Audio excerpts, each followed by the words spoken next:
வணக்கம். ஜோதிடர் உமாராணி, சேலம். கிரகங்களின் மூல திருவோண வீடுகள் என்ன அப்படின்னு பார்க்கலாங்க. இப்போ ஒரு ஜாதகத்துக்கு நாங்கள் பலன் எடுக்கிறோம் அப்படின்னா கிரகங்களுடைய மூல திருகோண வீடுகள் என்னென்ன அப்படின்னு நம்ம தெரிஞ்சு வச்சுக்கிட்டோம் அப்படின்னா ஈஸியாக பலன் எடுக்கக்கூடிய வாய்ப்பு உண்டு. சரிங்களா? இப்போ கிரகங்களுக்கு எந்தெந்த வீடுகள் மூல திருகோண வீடுகள் பற்றி பார்க்கலாம். இப்போ ராகு கேதுக்கள் தவிர மற்ற கிரகங்களான 7 கிரகங்களுக்கு எந்தெந்த வீடு மூல திருகோணம் அடையக்கூடிய வீடு அப்படின்னு எடுத்துக்கிட்டாங்கன்னா, இப்போ சூரியன் சந்திரன் ஒரு ஆதிபத்தியம், ஒரு வீடு கொண்ட கிரகங்கள் ஆகும். ஆனால் மற்ற கிரகங்கள் 2 ஆதிபத்தியம் கொண்ட வீடுகள் இருக்குங்க. பெண் ராசி, ஆண் ராசின்னு 2 ஆதிபத்தியம் கொண்ட வீடுகள் இருக்கு. 2 வீடுகள் இருக்கு. இப்போ அந்த வீடுகளை எந்தெந்த வீடுகள் அவங்க மூல திருகோணங்கள் அடைவாங்க பற்றி பார்க்கலாம். சரிங்களா? இப்போ சூரிய பகவான் அப்படின்னு எடுத்துக்கிட்டா மூல திருகோணம் அடையக்கூடிய வீடு அப்படின்னு எடுத்துக்கிட்டா தன்னுடைய ஆட்சி வீடான சிம்மத்திலேயே அவர் மூல திருகோணம் அடையக்கூடிய அமைப்புங்க. ஏன்னா ஆண் ராசி அப்படிங்கிற சிம்ம வீட்டிலேயே தன்னுடைய மூல திருகோண வீடாக, ஆட்சி வீடாக சூரிய பகவான் எடுத்துக்கிறாரு. சரிங்களா? அடுத்தது செவ்வாய் பகவான். செவ்வாய் பகவானுக்கு 2 ஆதிபத்திய வீடு, அதாவது 2 ராசி உண்டு. அது என்ன அப்படின்னா, மேசமானது ஆண் ராசியாகவும் விருச்சகமானது பெண் ராசியாக வரக்கூடிய அமைப்புல செவ்வாய் ஆண் ராசியான மேசத்துல மூல திருகோணம் அடைவார் செவ்வாய் பகவான். அதே போல சுக்கிர பகவான் அப்படின்னு எடுத்துக்கிட்டா ரிஷபமும் துலமும் வீடு உண்டு. அந்த ரிஷபம் பெண் ராசியாகவும் துலம் ஆண் ராசியாகவும் வரும் அமைப்புல சுக்கிர பகவான் துலத்தில் ஆண் ராசியில மூல திருகோணமும் ஆட்சியும் பெறுவார். சரிங்களா? அடுத்தது சனி பகவான். சனி பகவானுக்கு கும்பமும் மகரமும் 2 வீடு கொண்ட கிரகமாகும். இந்த சனி பகவானுக்கு கும்ப ராசி ஆண் ராசியாகவும் அடுத்தது மகரம் பெண் ராசியாகவும் வரும் அமைப்புல சனி பகவான் மூல திருகோணம் அடையும் வீடு அப்படின்னா ஆண் ராசியான கும்பத்தில் மூல திருகோணம் அடைந்து ஆட்சியும் பெறுவார். சரிங்களா? அடுத்தது குரு பகவான்.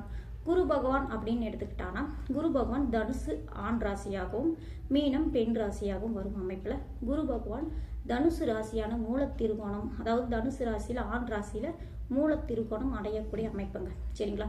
தனுசு ராசி ஆட்சியாகவும் மூல திருகோணமாகவும் குரு பகவானுக்கு வரும். அடுத்தது புதன் பகவான். புதன் பகவான் அப்படின்னு எடுத்துக்கிட்டாங்கன்னா மிதனம் ஆண் ராசியாகவும் கன்னி பெண் ராசியாகவும் வரும் அமைப்புல புதன் பகவான் 2 வீட்டுல எங்க மூல திருகோணம் அடைவார் அப்படின்னா பெண் ராசியான கன்னியா ராசியில மூல திருகோணம் அடைவார். சரிங்களா? அங்க உச்சம் அடைவார். ஆட்சி, மூல திருகோணம் 3 விதமான அமைப்பு கொண்டதே புதன் பகவானுக்கு கன்னி ராசி ஆகுங்க. சரிங்களா? இந்த மாதிரி செவ்வாய் பகவானுக்கு ஆண் ராசியில மூல திருகோணம், மேசத்துல மூல திருகோணமும், சந்திர பகவான் ரிஷபத்துல பெண் ராசியில மூல திருகோணமும் உச்சம் அடைவார், மூல திருகோணமும் அடைவார். அதே போல சூரிய பகவான் அப்படின்னு எடுத்துக்கிட்டாங்கன்னா சிம்மத்தில் ஆண் ராசியில் மூல திருகோணமும் ஆட்சியும் பெறுவார். புதன் பகவான் அப்படின்னு எடுத்துக்கிட்டா கன்னியா ராசியில உச்சம், மூல திருகோணம், ஆட்சியும் அடைவார் புதன் பகவான். சுக்கிர பகவான் அப்படின்னு எடுத்துக்கிட்டாங்கன்னா துலத்துல ஆண் ராசியில மூல திருகோணமும் ஆட்சியும் அடைவார். குரு பகவான் தனுசு ராசியான தன்னுடைய ஆட்சி வீட்டு ஆண் ராசியில மூல திருகோணம் அடைவார். சரிங்களா? சனி பகவான் கும்பத்தில் ஆண் ராசியில ஆட்சியும் மூல திருகோணம் அடைவார். இதுதாங்க இந்த கிரகங்களுக்கு மூல திருகோணம் அடையக்கூடிய அமைப்பாகுங்க.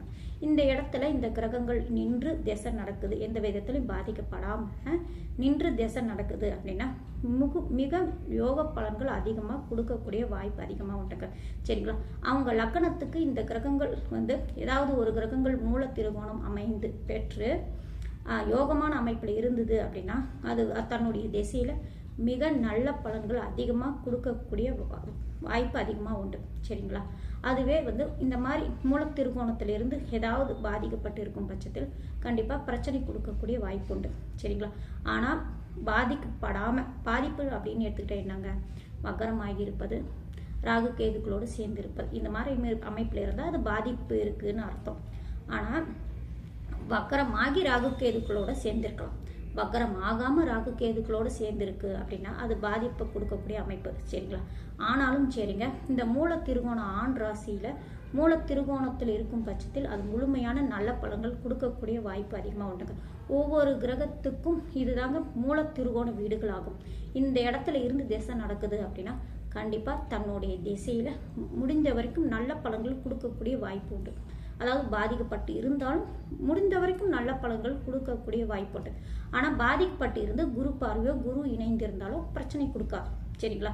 ஆனால் பாதிக்காம மூலத்திருகோணத்துல பலமாக இருந்து திசை நடக்குதுன்னா அந்த அந்த லக்னத்துக்கு அந்த யோக கிரகமாக இருக்கும் பட்சத்தில் மிக யோக பலன்களும் அந்த திசா காலங்களில் அல்லது புத்தி காலங்களில் அல்லது அவங்களுடைய சம்பந்தப்பட்ட திசா புத்தி காலங்களில் முழுமையா நல்ல பலன்கள் கொடுக்கக்கூடிய வாய்ப்பு அதிகமாக உண்டு. நன்றி, வணக்கம்.